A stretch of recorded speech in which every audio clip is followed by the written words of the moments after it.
I'd like to now hand over to our second speaker, Dr. Janine Porter-Steele. Thanks, Janine.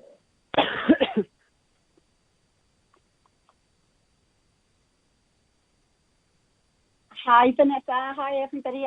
Can you hear me, Vanessa? I'm just having a bit of... Yes. No, we can hear you nice and clearly. Oh, good. Well, look, thanks, Chantal, because you've made it very easy for me. You covered so much information there.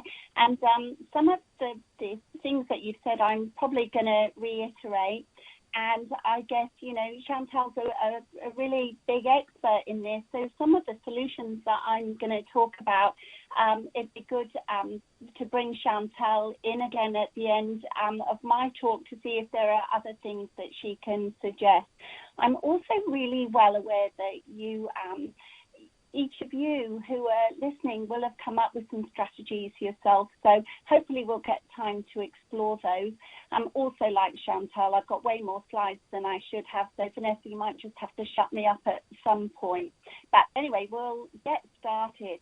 So Chantal's already mentioned that the scope of sexuality issues for women with gynecological issues are huge, and it's up to 90% of women with gynae cancers that are affected by sexual issues.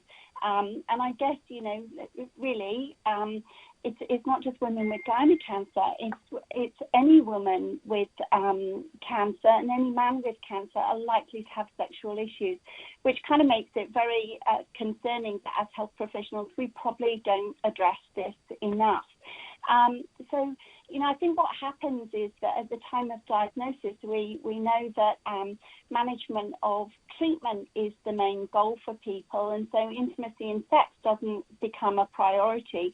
And I think, you know, in all honesty, you wouldn't want it that way. If you're diagnosed with someone at the start, you might feel, look, just get the cancer treated. You know, I just want to get this sorted out and I'll deal with other stuff as it happens. In the context of sexuality, though, often that moment slips and there are other treatment priorities, or, you know, people are asking you about different side effects without actually asking what's going on. And people often, particularly the women that are getting towards menopause, as Chantal mentioned, often have other issues. So what if you don't want to be seen naked, or you're not interested in sex, or sex is painful, or you're too tired to have sex? And when do you tell a new partner about what you've been through and what's happening?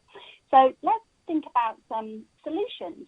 And I guess, you know, solutions is actually a better way to be focused rather than problem focused. So what I'm going to try and do in the next few minutes is just talk through some of the things that might be helpful for you. So one of the biggest things, I think, is communication, and that's communication with your partner.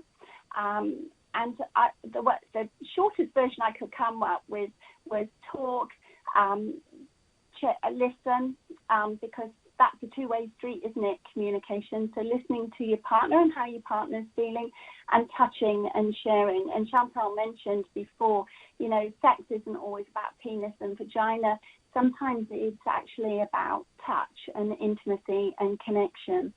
The other big bit of communication is with your healthcare team. And we've all already mentioned that it's not always easy or opportune. Healthcare professionals don't always bring the topic of sexuality and intimacy up. So, you know, it's thinking up ways that you can bring the topic up yourself. So it might be things like saying, oh, look, you know, I've been given these dilators, but I'm having a bit of problem with them. Can you advise? Can you tell me a better way that I should be using them, or is there another option for me?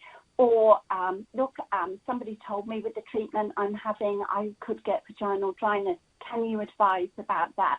So it's finding a simple sentence that you can feel that you can actually throw into the conversation and get some discussion around sexuality or managing some of your sexual symptoms. It might even be, look, I'm so tired and I'm really struggling with everything, and difficult for my partner and for myself. Can you help me with that? So just finding something simple that you can use in conversation. When we're talking about health professionals, I guess, I'd probably say that could be your oncologist, it could be your nurse, it could be your GP. And Chantal's given a really good example of where a sexologist is really helpful. And, using a physio, could be a counsellor, could be anybody, whoever you feel safe and comfortable with. And feeling safe and feeling comfortable is really the important thing. So let's just run through a couple of things. We don't have time to cover everything in detail, but I know that if Vanessa, if anybody wanted to talk to me, I'm sure Vanessa could put you in touch with me, and I'm sure the same goes for Chantal in terms of helping with these things. I don't know if you can see that little cartoon with what happened to our sexual relations. I had to just throw that one in because I thought it was really cute, so apologies for that one. I've gone too far, I think. Sorry. So what about menopausal symptoms and coping with menopausal symptoms? Again, Chantal mentioned the significance of those, and it doesn't matter what age you are. If you've had chemotherapy, you could easily have been thrown into sudden menopause. And that's all those things, mood disturbances, hot flushes, vaginal dryness, some of those things that really actually are depressing for people. Well, don't despair. There are some good resources out there. And again, if you can get a chance to talk to your cancer care nurse or your oncologist, there are some actually really good resources. Or again, go and have a visit or connect in with Chantal, because I'm sure she'd have those resources. So briefly, one of the most useful sites that I've used in relation to sudden menopause, particularly around cancers, is the Jean Hales Menopause Foundation. They have some really good information on there. And interestingly, if you look at some of the gynecological websites, Ovarian Cancer Australia, there'll be information about menopause on there. There are some really simple strategies, like for managing hot flushes, like getting yourself a chilly towel. So they're little towels that you soak under the tap, wring out, flick, and they stay cold all night and all day, and they can really cool you down quickly. Always carrying a water bottle with you, preferably a really cold one that's been in the freezer. Most hot flushes start from the chest up, and if you just put a water bottle on your neck, that will cool you down and will often offset a hot flush and slow it down. Doing some simple breathing exercises, that can also help with hot flushes. I'm going to talk about lubes and gels in a minute in the context of vaginal dryness, so that will cover that bit of menopausal symptoms. But the thing I would say really is don't put up with it. Go and seek some help. There are lots of people that can help with menopausal symptoms. And sometimes if you get on top of the menopausal symptoms, that can help with things like libido and sexuality in general. So that's a really important thing that you can do.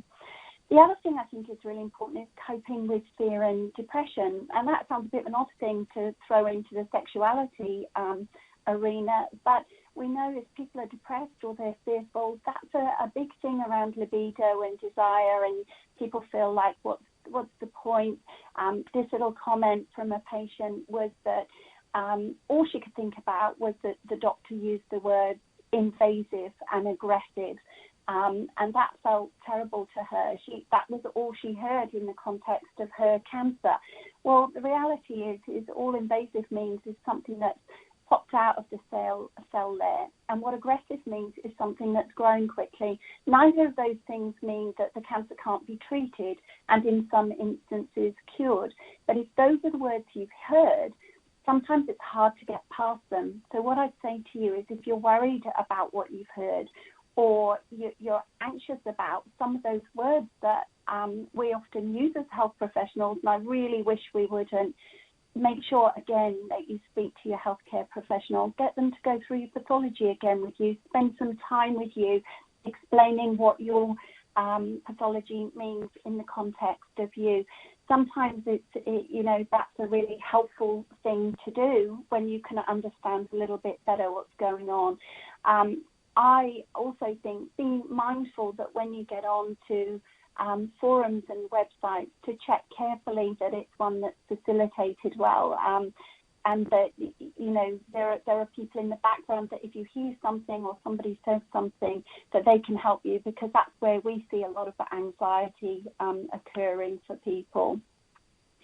So one of the things that sits along sexuality is our body image, and the thing about body image is it's very much aligned to sexuality. It's about how we see ourselves. It's about our appearance, whether we feel sexy or sensual. You know, scars can really affect people and make people anxious, and can really have an effect on your sexual relationship. So just briefly, you know, think about changing appearance and changing focus. What happens when something has changed? So if you have a stoma or you have scars, how can you focus on your good points? And that's literally it, is focusing on your good points. Thinking about things differently. So women who are in the middle of chemotherapy often say, oh, I don't feel like sex, I have no hair, I looked really awful. Well, you know, it's important to maintain your intimate relationship as much as you can. So think about things, what makes you feel good? What would make you feel sexy? Would wearing your wig or really brightly coloured turban, would those things help?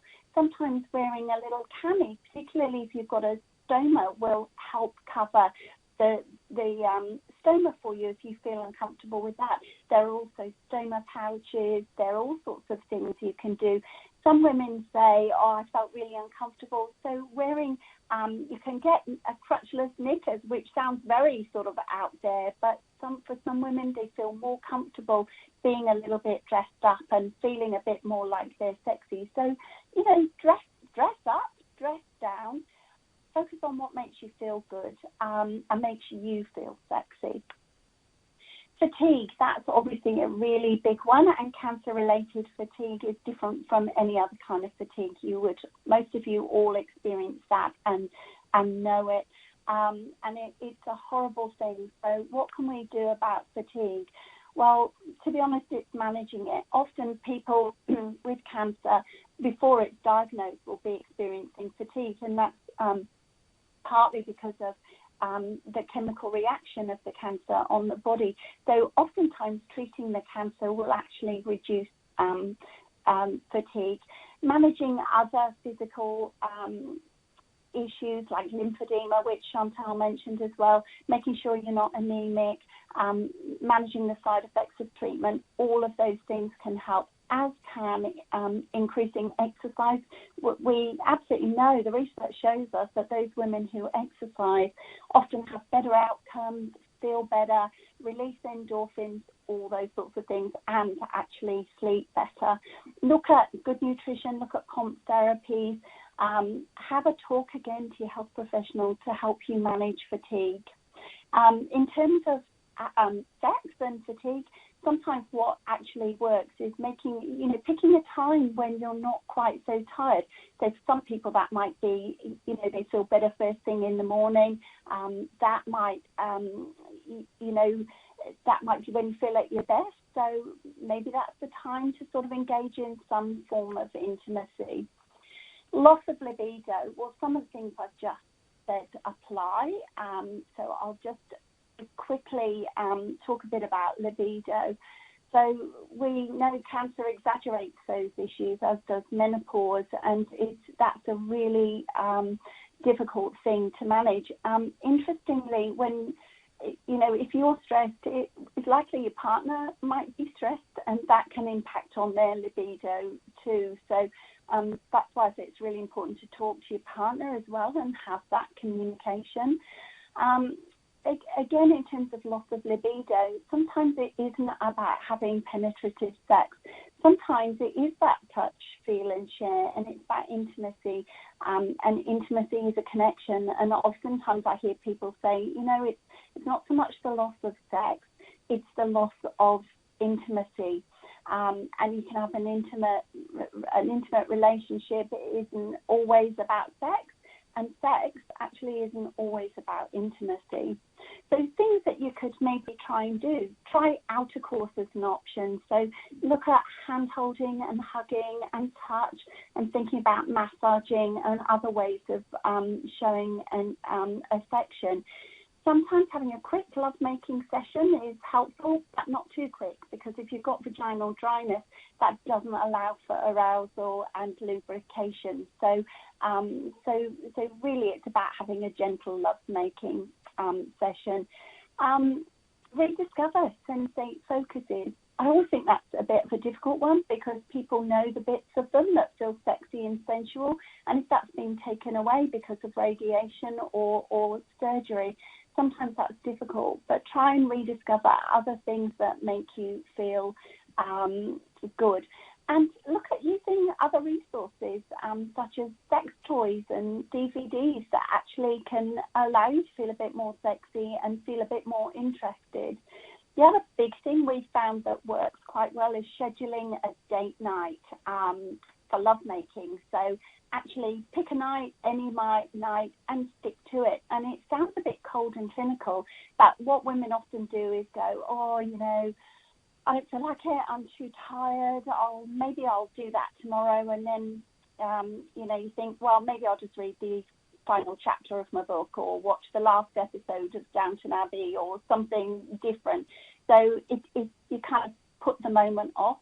And one of the big things that happens for women is often around feeling guilty for their partner. So actually scheduling a date night and sticking to it gets you in a bit of a routine, and believe me, it takes away all of that guilt. So perhaps working towards that is sometimes a solution for people until they sort of get back into it again. So let's think about painful intercourse and difficulties reaching orgasm. That's a pretty big deal, and pain is often related to vaginal changes, particularly around radiotherapy. And as Chantal mentioned previously, it's often related to the treatments that we use, the chemotherapy and all those sorts of things. So again, it's about communicating with your partner, taking things slowly, trying for longer foreplay and gentle stimulation. One of the things that happens in menopause is because we whip away all the estrogen, that affects lubrication too, and it affects pleasure and sensation. So sometimes women actually need slightly longer or clitoral stimulation to actually become aroused and to get some lubrication. Again, managing pain, and that might be with medication, that might be feeling less fatigued, that might be using things like lubes and gels and using your vibrator or dilators. I've also put here try ONUT, and I'll show you what ONUT looks like, hopefully, in the next slide. It might have taken itself, it might be on a slightly different slide. So I'm just going to quickly talk about dilators and vibrators, because I have a real thing about the dilators that we dish out to people in hospital. They tend to be hard plastic tubes, and I'm never entirely convinced that they will work very well for people. And a lot of the women I talk to say, look, I just gave up on the dilators. They were too uncomfortable. So there are different dilators around, and it's certainly worth you having a look on the internet. The ones that you can see in the image, that hopefully you can see in the image now, they are by a company called Soul Source, and they're silicone, and they come in a really wide range of sizes. You don't have to buy all of them, is my understanding, but you can have a look at those sizes and see which ones you think you might be comfortable with. Also pictured there is a vibrator, and some women find this vibrator really comfortable because it's got a vibrating effect that can be stimulating and a nice feeling for your partner, but importantly for you too. Creams and gels, they're always a big one and often a starting point. There are loads of them out there on the market, and even good old Coles and Woolies sell a variety of them. But just be mindful, creams and gels come in water-based, silicone-based and glycerin-based. And then there are another whole different variety that are estrogen creams, and then there are some different numbing gels. So with the water-based silicone and glycerin-based ones, as I say, there's quite a wide variety. I often talk to people about the water-based ones because people who've been through chemotherapy and are on other treatments, sometimes they're a bit more predisposed to thrush, and a water-based lubricant, you're probably less likely to get thrush with those. And with those, they're all lubricants. When we look at the estrogen creams, they are vaginal, for want of a better word, moisturizers. So what the estrogen cream does will replace the estrogen in the vaginal walls and hopefully help it become a little bit less tight and a little bit more spongy and a bit more pliable, which hopefully will make intercourse less painful. And what I would suggest to people is use an estrogen cream and to use a vaginal lubricant as well. And there is another little product that are little capsules made by Wet Stuff, you can see on there. And these little capsules you put in 15 minutes before intercourse, and they can actually aid lubrication. They're somewhere between a moisturizer and a lubricant, and really useful to use. On that image there with the person with the two hands, that's a product called Ona, and it's 3 layers of silicone which goes onto the penis, or I guess you could try it on a vibrator if you're single, but you tend to have more control over the depth of penetration when you're masturbating and using a vibrator yourself. But those little rings are really soft. They're silicone, and they sit on the penis, and they control the depth of penetration. So you can use 3 rings, 2 rings, or 1 ring. But they sometimes make a difference for people. Other products on there you can see are natural-based products, and some, have whilst I say they've got different chemicals in, they're obviously designed to go in the vagina, so they're perfectly safe. What you can do as well is go to a compounding chemist and get something else made up for yourself that's specifically designed. Anybody from Toowoomba, I know there's a chemist there that actually makes up something called Estrogen Cream, which is fairly interesting. But equally, those compounding chemists can make up different products for you, and perhaps recommend some numbing gels. Now, not all products all work as well as each other, so it's worth having a look at what products your health professional might recommend and whether estrogen is an appropriate thing for you. So that's the gels. And just to reiterate, I think it's really important to use a combination of a vaginal moisturizer and a lubricant where you can. Other things that you can do to help positions and exercise, and just to be very brief about this, pelvic floor exercise is obviously really important, and I know Chantal uses a pelvic floor physio. I actually think that's one of the really important things that you can do. I think it's not a one person can necessarily sort out somebody's sexual issues. I think it's a bit of a team approach, particularly around talking about it and the physio. In terms of the resources I've shown you, I just want to say this is a really useful resource, the Pelvic Hub. Emma's actually a physio, and a lot of these products I've just mentioned to you, she does have on her website. And finally, I guess it's about having realistic expectations, and I swear there's more than 2 people on that trolley. And sorry, there's so much information, so I hope you've got something out of that, and good luck with it all. But I've finished, that you'll be glad to know, Vanessa. Oh, no, you could keep going. That was absolutely wonderful, Janine. Just so informative, so helpful. So thank you so much. We do have one question. It is, are there any particular products or lubes that you would recommend? There are obviously so many out there. Is there any particular ones that you would recommend? Oh, look, as I said, I tend to sort of go for the more water-based ones. You tend to have to apply those a little bit more often than you would the silicone and glycerin. But I suspect it's a bit of a matter of preference whether you go for something natural. So natural products would be olive oil, or coconut oil. Just make sure you keep your olive oil and coconut oil that's in the bedroom separate from what's in your pantry, though, because when you have guests, it's a bit of an issue. There's a really nice little product called Olive and Bee that's really natural. But the other products, they're all appropriate. But I guess it's finding what works for you. One of the important things I would say is patch test first, because I have had people say that they found stinging or burning with some products that they've used, and that hasn't happened for everybody. I think we're just all different. So it's probably worth just trying a few different products to see what you think is most comfortable. Fantastic. Thank you so much again, Janine. We really appreciate your time and all that wonderful advice.